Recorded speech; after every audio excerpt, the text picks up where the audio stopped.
నాకు సార్ నేను తీసిన ఇన్ని సినిమాల్లో కూడా నన్ను ఇదేంటని అని ఎవరు అడగలేదు సార్ నా ప్రొడ్యూసర్స్. నిజమా sir? Yes.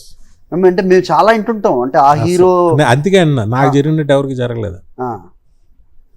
From first cinema నుంచి నా ప్రొడ్యూసర్స్ ఎవరు కూడా, సురేష్ గారు 3-4 సినిమాలకి ఆయనే, 4-5 సినిమాలకి ఆయన ఉంటారు.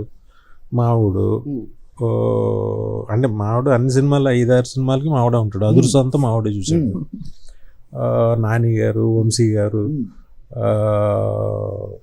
అదర్స్ ప్రొడ్యూసర్స్ వాళ్ళైనా మొత్తం మావిడే చూశాడు. ఆల్మోస్ట్ నాది ఏ సినిమా అయినా కూడా తిను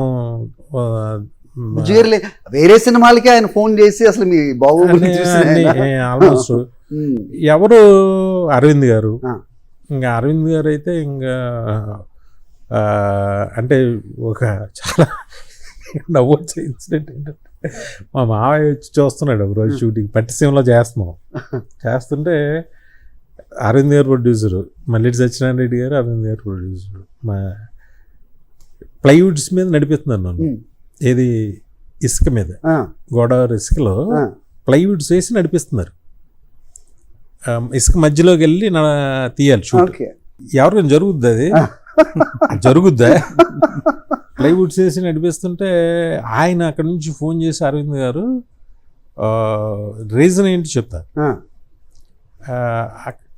అక్కడికి వెళ్ళిన తర్వాత వెళ్ళి చూస్తే మా మావయ్య, నా సొంత మేనమావ, ఆయన పేరు మారియే. ఓకే. అలా చూస్తున్నాడు ఆయన. వెళ్ళిన తర్వాత ఏంట్రా నిన్ను భూమి మీద నడవనవరా అన్నాడు. ఆయనకి వింతగా అనిపిస్తుంది. ఏంటి సార్ కారణం ఏంటి? ఏంటి ఇలా చూస్తున్నారు నిన్ను? అక్కడ పోలీస్ ఎస్ఐ ఎవరు మా బంధువులు, ఆయన వచ్చి ఆ ఎస్ఐ సెల్యూట్ చేసి, ఎస్ఐ సెల్యూట్ చేయగానే కానిస్టేబుల్స్ అందరూ ఇదిగా ఉండి నా బందోబస్తుకి ఇక్కడికి వచ్చానండి అండి.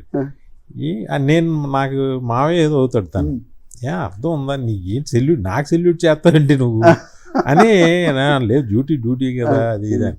మా మావయ్య ఇలా విచిత్రంగా చూస్తున్నాడు. చూస్తుంటే సరే వదిలేయాలి. ఏంట్రా ఏంటి నల్ల నడిపిస్తున్నారు ఏంటి, ఇలా చూస్తున్నారు ఏంటి, అదేంటి ఇదేంటి అన్నాడు. అంటే చాలా మంది డైరెక్టర్లు ఉంటారు కదా, ఏంటి నువ్వేంటి ఇదేంటి నీకు అని. ఏం లేదు, నాకు బ్యాక్ పెయిన్, అందుకని బ్యాక్ పెయిన్ హాస్పిటల్ నుంచి వచ్చాను. అరవింద్ గారు కొంచెం జాగ్రత్తగా చూసుకుని నడిపించా, జాగ్రత్తగా చూడండి ఆయన అని మనుషులు పెట్టాడు ఆయన. అందుకని ఇల్లు నువ్వు టెన్షన్ అయిపోకు అని. నాకు బాగా నవ్వు వస్తాను. నిజంగా మీరు అంటే చెప్పినప్పుడు మేము అంత ఇదవ్వలేదు, కానీ హాస్పిటల్ నుంచి వచ్చినందుకు మీరు ఇసుకలో ప్లైవుడ్ లేయించి నడిపించడం అనేది నా ప్రొడ్యూసర్స్ అలా చూసారు సార్ నన్ను. కాదు సార్, అది మీకు అంటుంటారు కదా సక్సెస్ అనేది తలకెక్కింది అని, ఎప్పుడు అనిపించలేదండి? బుజ్జి గారు మీరు చెప్పండి సార్. లేదు ఎప్పుడు అనిపించలేదు. అన్ని బ్లాక్ బస్టర్స్ ఇచ్చిన ఈజ్ ద సేమ్ అట్లానే ఉన్నాడు. ఈ 25 yearsలో అసలు మా ఇద్దరి మధ్య ఇంత కూడా ఎవరి మధ్య ఉండదు అసలు. ఎవరితో హార్ష్గా కానీ లేకపోతే ఇంకో రకంగా మాట్లాడు, ఎంతో ప్రేమతో ఇష్టంతో మాట్లాడతాడు. ఇప్పుడు మీరు ఇంటికి వస్తే కూడా తెలుస్తుంది సాయంత్రం అయితే ఇప్పటికి. మధ్యలో వినాయక్ గారు ఒళ్ళు రావడానికి కారణం మీరు ఇచ్చిన స్వీట్ లేని వినికిడి సార్. అట్లేం కాదులేండి, తిండి బాగా తింటాం అందరం కూడా, అసలు నో కాంప్రమైజ్ అసలు. ఎట్లా కావాలంటే అట్లా హ్యాపీగా తింటాం. వినయ్ గారు, ఇప్పుడు ఒకటే టైంలో మీతో పాటుగా పూరి గారు, రాజమౌళి గారు, మీ జర్నీ అంతా ఇంచుమించుగా ఒకే టైంలో స్టార్ట్ అయింది కదా సార్? ముగ్గురు చూడని హైట్స్ మామూలు హిట్స్ కాదు, ముగ్గురు కూడా ఇప్పటికి టచ్లో ఉంటారు సార్. రాజమౌళి గారు, పూరి గారు, మీరు ఒక షార్ట్స్లో నేను ఒకసారి చూశాను సార్ మీరు మాట్లాడేది. అసలు ఉండాలి అనుకుంటే ఒక్కరోజు పూరి గారిలాగా ఉండాలి. ఈ మాట మీరు రాజమౌళి గారు నాన్నగారు ఫంక్షన్స్లో మాట్లాడి ఇవన్నీ చూస్తూ ఉంటాం. ఏం సార్ పూరి గారి గురించి మీ మాటల్లో చెప్పాలంటే 2 మాటలు. ఎలా చెప్తాం ఒక మాటలో అంటే, తెలియని అనుబంధం. లైఫ్ని తను చాలా తలబద్దలు కొట్టేసుకుని ఎంత సీరియస్గా అలాగా అలా అలా చేసుకోడు, లైట్గా ఉంటాడు, ధైర్యంగా ఉంటాడు. నాకు అది ఇష్టం. ఇప్పుడు మన సక్సెస్ మన ఫెయిల్యూర్ మీరు ఒక చిన్న ఎగ్జాంపుల్ చెప్పనా? చెప్పండి సార్ ప్లీజ్. ఒకడు నాకు బాగా గుర్తు, శివమణి సినిమా పేరు. ఎవరు అతని ఇంటెన్షన్ ఏమై ఉంటుంది? శివమణి మామూలు కమర్షియల్ సినిమాలన్నిటికీ కూడా ఫస్ట్ డే ఫ్లాప్ టాక్ వస్తుంది. ఏదైనా any commercial cinema average talk వస్తే చాలా పెద్ద హిట్ కింద లెక్క. ఓకే ఓకే, ఇది క్యాల్కులేషన్ ఉంటుందా? కమర్షియల్ సినిమా మీకు ఆడేటప్పుడు కమర్షియల్ సినిమాని చాలా చాలా తక్కువ చూపుతో చూస్తారు. అది రిలీజ్ అయిపోయిన తర్వాత, అది డబ్బు సాధించిన తర్వాత అది చాలా గొప్పగా చూస్తారు. అదే కమర్షియల్ డైరెక్టర్స్కి మీకు మామూలు ఆర్ట్ ఫిల్మ్ డైరెక్టర్స్కో వీళ్ళకి ఇచ్చినంత రెస్పెక్ట్ మీడియాలో కానీ పీపుల్లో అంటే మేధావి వర్గంలో ఉండదు. ఓకే, మాసెస్లో ఉన్నంత, సినిమా ప్రేక్షకుల్లో ఉన్నంత అంత ఇది క్రేజ్, ఆ రెస్పెక్ట్ ఏదైనా 4 పాటలు 4 ఫైట్లతో తీస్తారు. బట్ అది చాలా కష్టం. నాకు రాఘవేంద్ర గారు చెప్పారు, ఒక ఆర్ట్ సినిమా తీయాలని అంటే ఒక బుక్లో ఏదో ఒక కథ చూసి ఒక ఆర్ట్ ఫిల్మ్ తీసి నేషనల్ అవార్డు తీసుకోవచ్చు ఎవరైనా. అంటే తప్పుగా కూడా అనుకోకండి, ఎవరైనా చూసేవారు తీసుకోవచ్చు వినయ్. కానీ ఒక 5 పాటలు ప్లేస్మెంట్ చేసి, ఒక 5 ఫైట్లను ప్లేస్మెంట్ చేసి, అందరినీ కామెడీ పెట్టాలి, ఇది పెట్టాలి, ఇవన్నీ ఒక కథలో పెట్టి, ఈ కథకి సంబంధం లేని విషయాలు 100 విషయాలు తీసుకొచ్చి ఒక కథలో అది కథగా అనిపించి హిట్ చేయటం ఎంత కష్టం. కానీ మనకు రెస్పెక్ట్ ఈ చూసేవాళ్ళు వాళ్ళు చాలా లైట్గా అనుకుంటారు దాన్ని, అదేదో పెద్ద గొప్పది అనుకుంటారు అని రాఘవేంద్ర గారు చెప్పారు నాకు. అంటే ఏదైనా దాని ఇది అనుకుంటే దాన్ని అనుకుంటుంది. అలాగా శివమణి సినిమా ఏదో పోయిందనో అదనో ఇదనో ఫస్ట్ డే వస్తూ ఉంటుంది కదా, తను చాలా క్యాజువల్గా ఫోన్ చూస్తుంటున్నాడు. ఫోన్ వచ్చింది, అవతలోడు అసలు ఆ డైరెక్టర్ని అడగొచ్చా ఫస్ట్ ఆఫ్ ఆల్, ఏంటి ఏమంటున్నారు జగన్ అన్నాడు. అటర్ ఫ్లాప్ అంటున్నారు, పోయిందంట సినిమా, రేపు వెళ్తాంలే అని. ఇలా ఎవరన్నా అనగలరండి? అంటే నేను చెప్పిందేమో పాలిష్ లాంగ్వేజ్లో, అతను మాట్లాడింది వేరే లాంగ్వేజ్లో. ఒకటే వర్డ్ పోయింది అంటే ఒక మాటతో ఇంకేంటి రేపు కలుద్దాం అని మళ్ళీ ఫోన్ చూస్తుండేది. నాకు షాక్ అయిపోయి, ఏంటి ఇలా ఎంత ఈజీగా తీసుకుని, నేను కూడా ఆ టాక్ అలా ఉన్నప్పుడు తను ఎలా ఉంటాడో అనే ఫీలింగ్ మనకు ఉండదు. అసలు బిందాస్ నెక్స్ట్ ఏంటి అన్నట్టు. అలాగా ఎవరు ఉండలేరు. మీకు విషయం తెలుసా అండి, బాహుబలి రిలీజ్ అయిన 3వ రోజు 3-4వ రోజు కూడా బిగినింగ్లో బ్యాడ్ టాక్ వచ్చి రాజమౌళి గారు, ప్రభాస్ అందరూ ఒక డల్గా ఉన్నారు. 3 రోజుల తర్వాత ఒక చోట కలుస్తారు. అంత సినిమా చేసి 3-4 రోజుల తర్వాత ఒక చిన్న గెట్ టుగెదర్ ఒకళ్ళ ఇంట్లో ప్రొడ్యూసర్స్ రాజేంద్ర గారు వాళ్ళ అల్లుడు గారి ఇంట్లో కలుస్తున్నారు. నాకు ఫోన్ చేస్తే నేను వెళ్తే అందరూ డల్గా ఉన్నారు, చాలా ఇదిగా. ఏంటి అంటే ఇలా ఉన్నారు. ఏంటంటే అంటే వాళ్ళు డల్ అయిపోయి ఉన్నారు.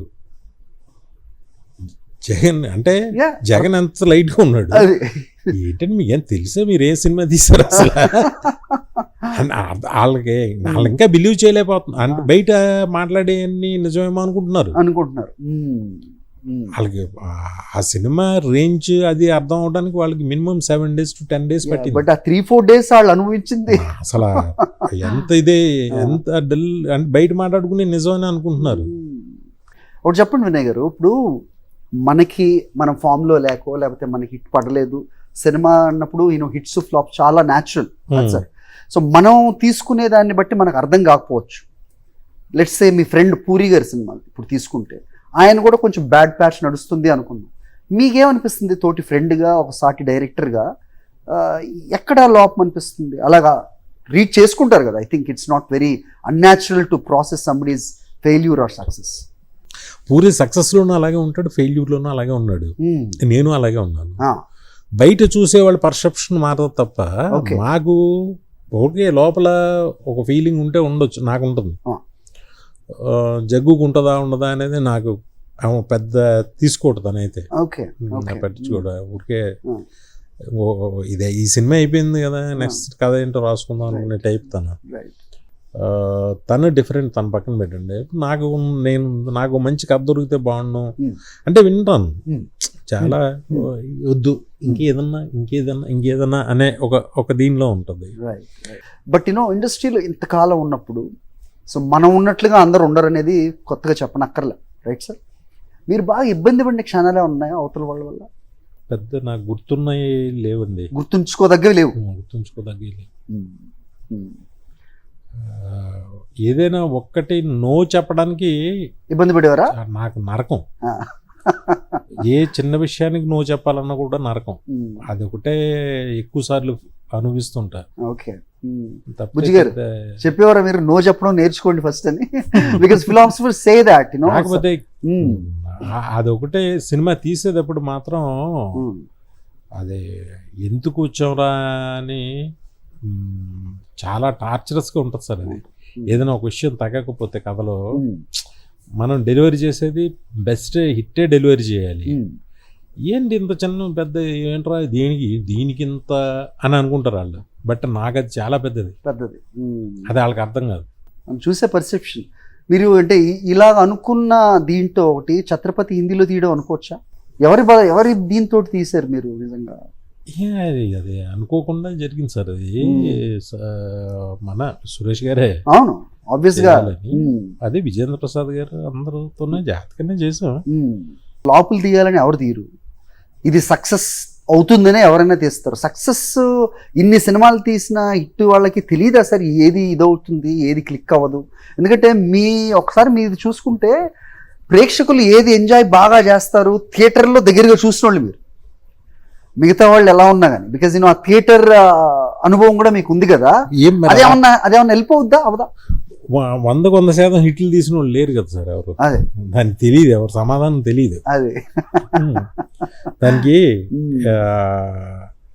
ఎడిటింగ్ రూమ్ లో చూస్తాం బాగుంది అనుకుంటాం. మనం ఇక్కడ నవ్వుతారు అనుకున్న దానికి అక్కడ నవ్వరు. దేనికి నవ్వుతారో తెలియదు. ఇక్కడ ఇదేవి లేదురా అనుకునే దానికి అక్కడ నవ్వుతారు. వాళ్ళు ఫాలో అయ్యే కంటిన్యూటీ ఏంటి అనేది మనం వాళ్ళతో పాటు ఫస్ట్ మార్నింగ్ షోలో ఇక్కడ ఆయన చెప్తారు హరిరంజాయ్ గారు, ఎడిటింగ్ రూమ్లో చూసిన సినిమా మనకి ఏ తప్పు తెలియదు, మన్నాడు వెళ్ళి థియేటర్లో కూర్చుంటే మన తప్పులన్నీ తెలుస్తుంటాయి. అంటే ఇక్కడ బిట్స్ అండ్ పార్ట్స్గా చూస్తాం. అంటే ఈవేళ షూటింగ్ అయింది ఈవేళ చూసేస్తాం, అలవాటు అయిపోతాం దానికి. అలవాటు అయ్యే సూపర్ అని మాకు మేము సంకలు కొట్టేసుకుంటాం. అక్కడికి వెళ్ళిన తర్వాత అది పేలిపోద్ది, తెలియదు. సరే ఇప్పుడు ఆది తీశారు ఎన్టీఆర్ గారు, కమర్షియల్ మామూలు హిట్ కాదు. అదుర్స్ కథ అనుకున్నప్పుడు ఎవరన్నా అసలు ఎన్టీఆర్ని ఆ డైలాగ్స్ కానీ దాంట్లో ఉన్న సాహసం సార్ అది. అదే అంటాను, ఎవరు దాన్ని ఇప్పుడు హిట్ అయింది కాబట్టి ఎవరో దాని వెనక ఉన్న దీన్ని ఆలోచించరు. నాకు ఎంత ధైర్యం ఉండాలి సార్ అది. సార్ మీ ధైర్యం వేరు, మీరు మీ దాంట్లో వచ్చింది కాబట్టి. బుజ్జి గారు లాంటి వాళ్ళు మీరు ఏమంటే ఆయన ఏదంటే అదేనండి, అంతే, ఇంకా ఏముండదు. మేము ఎక్కడ రీసెంట్ గా విన్నాం, కోన వెంకట్ గారు అదుర్స్ 2కి రెడీగా ఉన్నారు, ఎన్టీఆర్ గారు కూడా కుదిరితే చేద్దాం అన్నారు, వినయ్ గారిదే ఆలస్యం అనేది విన్నాము. ఉందండి, అది మైండ్ లో ఉందా ప్రాజెక్ట్? ఇంకా కథగా అయితే ఇంకా రాలేదు, కానీ నాకైతే మనసు దాన్ని మ్యాచ్ చేసి అంత గొప్పగా చేయగలం అని నేను అనుకోవట్లేదు. మీరే అనుకోవట్లే? తీయడానికి ఏముంది సార్, అది కెమెరా పెట్టి తీయడానికి కాదు, ఆ కంటెంట్ ఆ బ్రహ్మానందం గారు ఆ టైమింగ్ కూడా వేరు. అవునండి, అది వేరు నిజంగానే. మొన్న మేము తిరుపతి వెళ్ళాం ఇద్దరం. వెళ్తే ఒక ఆయన స్వామివారి దర్శనం అయిపోయిన తర్వాత వస్తుంటే ఒక ఆయన పెద్దగా ఒక ఆయన ఉండి తీర్థం ఇస్తున్నారు. అంటే ఏంటి వినాయక్ గారు ఇప్పుడు అదుర్సుటు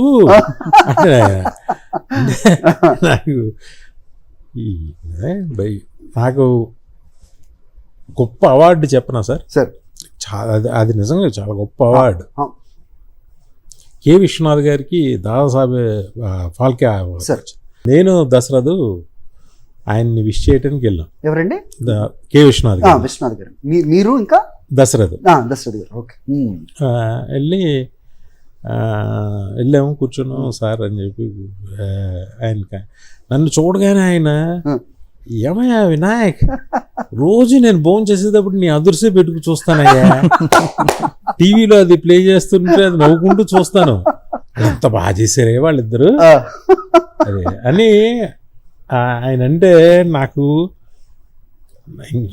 ఏంటి, ఎక్కడ కె విశ్వనాథ్ గారు, ఎక్కడ వినాయక్, నేనెవరు, నా సినిమా ఆయనకి ఇంత నచ్చి భోజనం చేసేటప్పుడు అది పెడతారయ్యా, పెట్టి అది ఆన్ చేసి పెడతారు, అప్పుడు వెళ్ళి భోజనం చేస్తాను నేను, కాసేపు చూస్తాను 15-20 నిమిషాలు, బాగా నవ్వుకుని ఎంత నవ్వుకుంటానయ్యా, ప్రతిరోజు చూస్తాను అన్నారు ఆయన.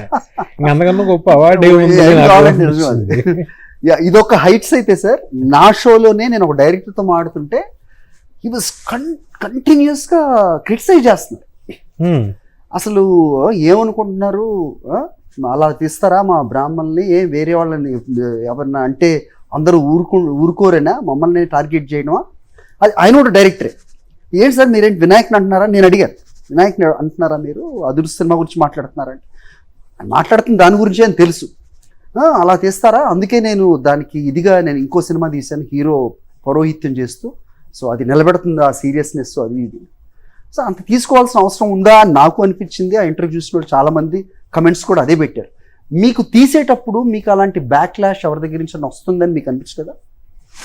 ఈ సినిమా గురించి ఎగ్జాక్ట్లీ అదుర్స్ గురించి అయ్యి ఉండదు సార్. అదుర్స్ రిలీజ్ అయిన ఒక 15 ఏళ్ల తర్వాత జరిగింది నేను చెప్తున్నాను. అదుర్స్ గురించి కాదు, నాకు అంటే నేను మీ ప్రోగ్రామ్ నేను చూడలేదు, కానీ అదుర్స్ గురించి కాదు, వేరే సినిమా గురించి. ఒక పెద్ద ఆయన టీవీలో ఇప్పుడు అదుర్స్ తీశారు మా మీద, ఎంత చక్కగా ఉందో, మాకే నవ్వొచ్చేలా. జనరల్ పర్సెప్షన్ సార్, నాకు ఎదురైంది, నేను మీకు చెప్తున్నా. దానికి రిలేటెడ్ గా నేను మిమ్మల్ని అడుగుతున్నాను ఏంటంటే, నేను అంటే మాకు first of all me intention wrong అయితే రాంగ్ అవుతుంది, మనం ఇంటెన్షనల్ గా రాంగ్ ఎప్పుడు. ఇప్పుడు విశ్వనాథ్ గారు లాంటి ఆయన తీసిన కళాఖండాలు మనకు తెలిసినవి, ఆయన అంత సరదాగా తీసుకున్న తర్వాత ఇంకా ఏంటి సార్ ఆయన. సో నెక్స్ట్ ఏంటి సార్ ప్రాజెక్ట్స్ ఏంటి ఇప్పుడు, ఏమున్నాయి కథ మీద వర్క్ చేస్తున్నాను, పూర్తిగా నచ్చిన తర్వాత చేస్తాను, నేను బుజ్జి చేస్తాను. మళ్ళీ రౌండ్ వేస్తారా మొత్తం అందరు పెద్ద పెద్ద స్టార్స్? చూద్దాం. ఇప్పుడు ఇన్ని హిట్స్ తీసిన తర్వాత మీకు మైండ్ లో ఏంటంటే, ఇప్పుడు వినాయక్ గారు అనగానే మాకు లేచే సూమోలు, లారీలు అవేనా, లేదంటే ఇంకా ఏమన్నా ఉందా? ఇలా అనకూడదనే ఆగుతున్నాం. ఓకే, ఇంకెప్పుడు ఇదేనా అనేది వద్దు మనకి, ఏదైనా కొత్తగా దొరికితే చేద్దాం, లేకపోతే హ్యాపీగా కూర్చొని కౌరులు చెప్పుకుందాం, దొరికితే చేద్దాం, మంచిది. ఓకే, అంటే ఆ కొత్తదనంలో ఇప్పుడు అంటే సినిమా చూసే విధానం కూడా మారిపోయింది కదా సార్, బికాస్ ఆఫ్ కరోనా తర్వాత మనం వచ్చిన ఓటీటీ కానీ వరల్డ్ కంటెంట్ మన చేతిలో ఉన్న విధానం కానీ కంప్లీట్గా మారిపోయింది, రైట్ సార్? దీంట్లో మీరు మిమ్మల్ని ఎక్కడ ఫిట్ చేసుకోగలరు? అదే చెప్తున్నాను సార్, మనం ఏదో అనుకోవడం కాదండి, మనకి ఆ దొరికిన దాన్ని బట్టి ఒకటి గురు, మనం సినిమాని ఏదో రకంగా హిట్ చేయడానికి దాంట్లో కామెడీని చూపించడం, లేకపోతే ఒక పాటలను చూపించడం, ఇవన్నీ చేసాం కదా ఇప్పుడు వరకు, అది వద్దు ఇప్పుడు. ఓకే, అలా వద్దు. ఆ సినిమా కథ అది ఏం కోరుకుంటుందో అది ధైర్యంగా నమ్మి తీద్దాం, అది దొరికితే చేద్దాం, లేకపోతే ఊరుకుందాం, ఏంటి నష్టం. అంటే చాలా ఇంటర్వ్యూలో మిమ్మల్ని అడుగుంటారు కానీ వినయ్ గారు, మేము అడగకుండా ఉండలేము, బికాస్ ఠాగూర్లో ఒక సీన్లో మీరు చేసిన యాక్టింగ్ దానికి నాంది అనుకుంటున్నాను. మీరు మిమ్మల్ని హీరోగా చేయాలని వచ్చిన ముందుకు వచ్చిన వాళ్ళైనా మీరు ట్రై చేద్దాం అనిపించింది అయినా, I think that is the prime reason అని నేను అనుకుంటా, బికాజ్ ఆ సీన్లో మీరు పండించిన ఎమోషన్ ఏదైతే ఉందో, రైట్ సార్? సో ఇలాగా నటుడుగా ఇప్పుడు చాలామంది ఒక దీని నుంచి క్రాఫ్ట్ నుంచి ఇంకో క్రాఫ్ట్కి వెళ్ళటం కూడా చూస్తున్నాం కదా సార్, అలాగా మీకు ఏమన్నా మైండ్లో ఉందా? నిజంగా చెప్పనండి సార్, అసలు ఆ సీన్ కూడా నేను అనుకుని చేసింది కాదు. అది అన్నయ్య ఆ రోజు చిరంజీవి గారి పెళ్లి రోజు ఆయన విష్ చేయడానికి నేను ఠాగూర్ మధు గారు వెళ్ళాం, మధు గారు తీసుకెళ్ళారు. వెళ్తే వినే ఆ సీన్ ఒకటి ఉంది కదా, అది ఎప్పుడు అది చేయలేదే అన్నారు. అంటే దాంట్లో యాక్ట్ చేసే కుర్రోడు కోసం చూస్తున్నాను, అది దొరకట్లేదు. చాలాసార్లు చెప్పాను కూడా, ఇది దొరకట్లేదు. నాకు మొన్న అబిట్స్లో కుర్రోడు కనిపించాడు కానీ అవ్వలేదు, అడిగేం రావట్లేదు అన్న. అంటే మీరు చేయొచ్చుగా సార్ అన్నాడు, పక్కన రాజరవీంద్రుడు. అంటే అన్నా నేను, అంటే బాగుంటుంది చెయ్యి చిరంజీవి గారు, నీ కళ్ళు బాగుంటాయి చెయ్యి అన్నారు ఆయన. అంటే వద్దనే నాకేం రాదన్న. అంటే బలేవుడు, నువ్వు సీన్ చెప్తున్నప్పుడు నువ్వు బాగా చెప్తావు, బాగా యాక్ట్ చేస్తావు నువ్వు, పెట్టి ఈరోజు షూటింగ్ పెట్టండి మధు గారు అన్నాడు. ఆయన నాకు ఆయన పెళ్లి రోజు అనగా నా సీనే గుర్తొస్తుంది. ఆ పెళ్లి రోజు వెళ్ళి నైట్ షూట్ చేసి అప్పటికప్పుడు అనుకుని షూట్ చేసింది సీన్. ఏమో మరి తెలీదు, నేను చేసాను. చేసిన తర్వాత అందరూ చాలా భలే చేశారు అంటారు. ఏంటో నాకు మరి మామూలుగా చేయలేదు, సీరియస్ గా. అంటే మీలో మనకి తెలియకుండానే నటుడు ఉన్నాడా అనే దానికి అది చెప్పొచ్చు. ఈ 25 years లో సార్ వినయ్ గారు మెంటల్ గా ఫిక్స్ అయ్యి ఈ కథ చేద్దాం అని ఎవరికైనా నెరేషన్ ఇచ్చారనుకోండి, అసలు ఇంకా నో అనే క్వశ్చన్ ఇంతవరకు చూడాల. అది ఓకే, వెళ్ళి వెనక్కి రావడం అనేది లేదు. ఓకే, అంత బాగా నరేట్ చేస్తాడు కూడా. ఓకే, విత్ పర్ఫార్మెన్స్లు అన్ని చేసి చూపిస్తాడు. చాలా ఇన్స్పైరింగ్ ఉంటుంది చేసే హీరో. సార్ మనం ఇంతసేపు మాట్లాడుతున్నాం, ఒక లీక్ అన్న ఇవ్వండి సార్. ఏం రాబోతుంది ఏంటి? ఏం లేదు, కథ మీద వెతుకుతున్నాం. కథే వర్క్ చేస్తున్నారు. ఏం జోనర్? కొన్ని అట్లీస్ట్ యాక్షన్ జోనరే. యాక్షనే, యాక్షన్ జోనరే. ఇప్పుడు మనం చేసిన ఈ రాయలసీమలో అయిపోయినాయి, ఇంకా అయిపోయినాయి. వేరే ఏదైనా కొత్తగా వెతుకుదాం గురు అని అనుకుంటున్నాం. ఏం చేస్తుంటారు సార్ ఖాళీ సమయంలో? ఎవరు? మీరు. కౌలు చెప్పకుండా పంచ్ పడింది, పంచ్కే పంచ్.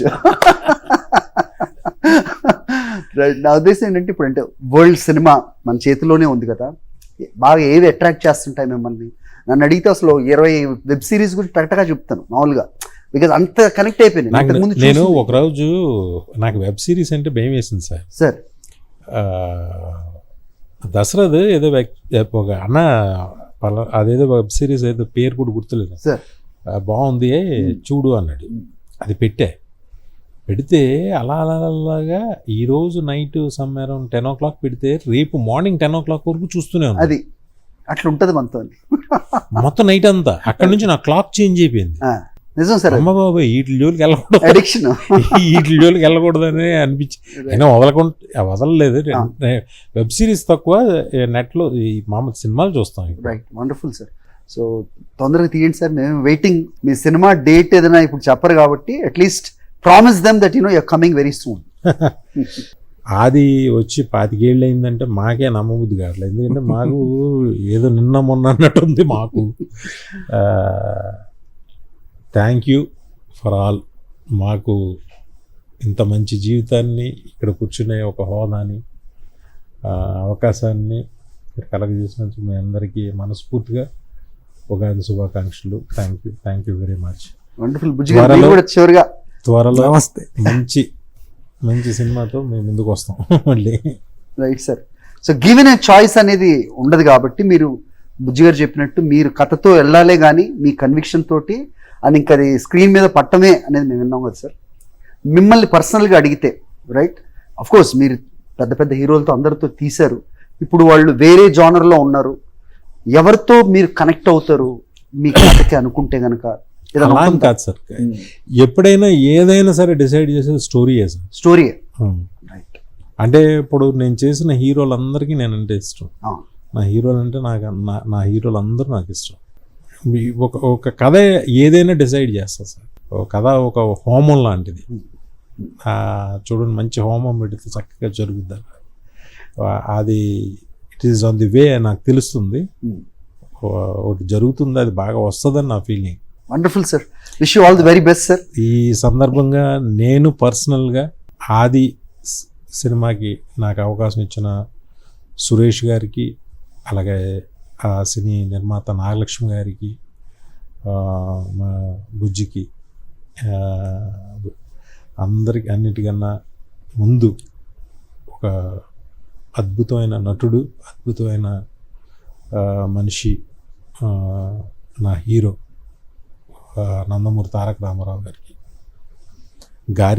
అంటే నందమూరి తారక రామారావు గారికి అంటే ఇది ఇలా చెప్పాలి కాబట్టి చెప్తున్నాను, బట్ మా తారక్కి నా మనసు నిండా చాలా కృతజ్ఞతతో నిండిన ఏం చెప్పాలి, చాలా కృతజ్ఞతతో నేను థ్యాంక్స్ చెప్తున్నాను మీ అందరికీ. ఆ సినిమాకి పనిచేసిన ప్రతి ఒక్కరికి థ్యాంక్స్. సూపర్ సార్, మీ కళ్ళలో తెలుస్తుంది మీరు ఏం చెప్పాలనుకుంటున్నారో మీ మాటల కంటే కూడా. సో వంశీ గారు నాని గారు ఇద్దరు కాంబినేషన్తో కూడా మాకు ఒక సినిమా కావాలి అదుర్స్ తర్వాత. అలా నేను వంశీ అండ్ సో మీ కాంబినేషన్ అంటేనే ఒక గూస్ బంప్స్ వస్తాయి, నవ్వుతూ వచ్చే గూస్ బంప్స్ అవి. ఉంటుందండి, ఏమన్నా ప్లానింగ్ ఉందా? అది కూడా ఏముందండి, అందరూ ఒక తానుకుంటలేదు. రైట్, వెరీ బెస్ట్ సినిమా చేసిన వాళ్ళే. రైట్ సార్, సో ఆ సందడి మళ్ళీ సినిమాకు కూడా కావాలి. Thank you. రైట్, మీ బొట్టు వాళ్ళు అసలు గ్యాప్ తీసుకోకూడదు. బికాజ్ మీరు ఒక సినిమా తీస్తే ఎన్నో కుటుంబాలు దాంట్లో ఉంటాయి కాబట్టి చాలా మంది చెప్తుంటారు అలాగా. డెఫినెట్గా. సో మీరు సో సిరీస్ ఇంకా మొదలు పెట్టండి, ఒకసారి స్టార్ట్ అయితే ఇంకా ఆగకూడదని, మళ్ళీ గ్యాప్ మీరు తీసుకోకూడదని మేము కోరుకుంటున్నాం. Thank you so much.